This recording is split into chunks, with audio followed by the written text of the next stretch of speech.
अस्सलाम वालेकुम। Fourth year आज का हमारा टॉपिक है एक्सपेरिमेंटल डिज़ाइन। ठीक है, तो आपने इसकी थ्योरी तैयार करनी है। An experimental design is a technique. Experimental design एक टेक्निक है और या प्लान या कोई हमारा मंसूबा है which is use to collect the data, जिसमें हम क्या करते हैं, डाटा को इकट्ठा करते हैं। रेलिवेंट टू द प्रॉब्लम, हमारे प्रॉब्लम से जो मुतलका डाटा होता है, ठीक है, यानी जो प्रॉब्लम से रिलेटेड डाटा होता है वो हम इसमें इकट्ठा करते हैं।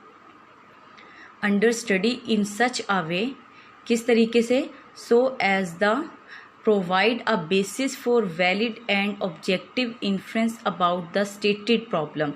वो जो हम डाटा इकट्ठा करते हैं ना, वो हमारे जो प्रॉब्लम होता है उसके मुतालिक हमें क्या देता है, इन्फ्रेंस देता है, यानी रिजल्ट देता है। और वो क्या होना चाहिए, वैलिड होना चाहिए।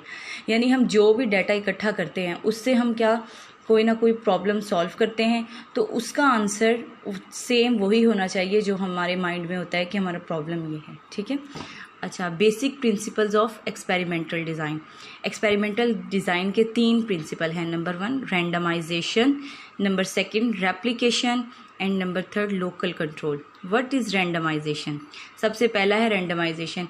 पेपर में ये तीनों इकट्ठे भी आ जाते हैं 15 नंबर से, या फिर कोई से 2 टॉपिक दे देता है, जैसे व्हाट इज़ रैंडमाइजेशन या लोकल कंट्रोल या रेप्लिकेशन और लोकल कंट्रोल। ठीक है, तो आपने ये बहुत अच्छी तरह से तैयार करने हैं।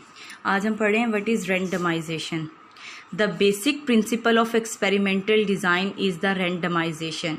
इसका जो बेसिक प्रिंसिपल है ना एक्सपेरिमेंटल डिज़ाइन का, जो सबसे बेसिक है, वो है रैंडमाइजेशन। और वो क्या होता है, which is a random process of assigning treatment to the experimental units. हमारे जो एक्सपेरिमेंटल यूनिट्स होते हैं ना, उनको ट्रीटमेंट असाइन करता है, जैसे किसी को ए, किसी को बी, किसी को सी। तो इस रैंडम प्रोसेस को बोलते हैं रैंडमाइजेशन। ठीक है, जैसे आप सारे स्टूडेंट्स हैं, आप लोगों को हम कोई नंबर असाइन करते हैं, roll number 1, roll number 3, roll number 4, without any restriction. ये नहीं कि जो ज़्यादा मतलब इंटेलिजेंट है उसे 1 दिया है, जो कम है उसे 2 दिया है। नो, आप बग़ैर अपने माइंड में कोई टेक्निक रखकर विदाउट रैंडमाइजेशन जब आप करते हैं तो इसे बोलते हैं रैंडमाइजेशन। ठीक है,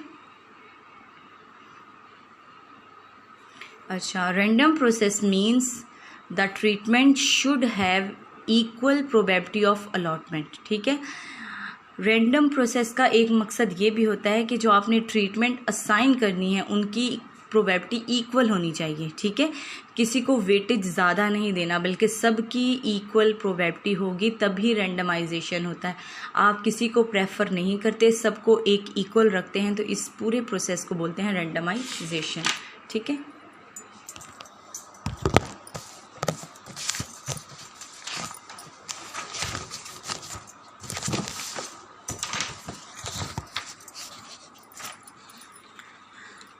assigning the treatment to the experimental units. The experimental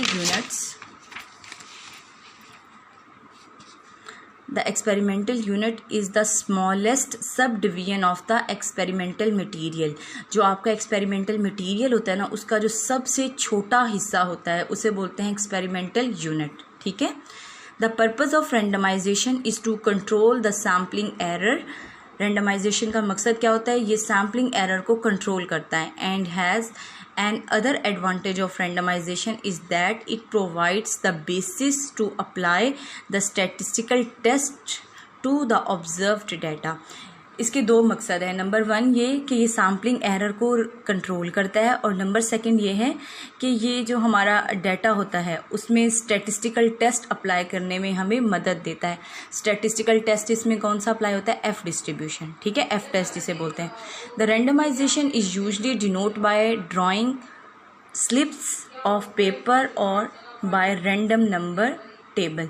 तो वो कह रहे हैं कि रैंडमाइजेशन का अमल आप कैसे डन कर सकते हैं, या तो आप कागज़ की स्लिप्स पर नंबर लिखते जाए 1 2 3, या फिर आप एक रैंडम नंबर टेबल होता है उसमें से कोई भी नंबर असाइन कर सकते हैं 1 3 4। ठीक है, आपको ये समझ आ गया। बस आपने यही आज 2 टॉपिक तैयार करने हैं। नंबर 1 एक्सपेरिमेंटल डिज़ाइन और नंबर 2 है रैंडमाइजेशन। ये दोनों टॉपिक तैयार करके इसको एक एक पॉइंट को याद करें और फिर से लिखें। ठीक है, ये आपको याद होगा तो फिर मैं कल नेक्स्ट एप्लीकेशन पढ़ाऊँगी। ओके, अल्लाह हाफ़िज़।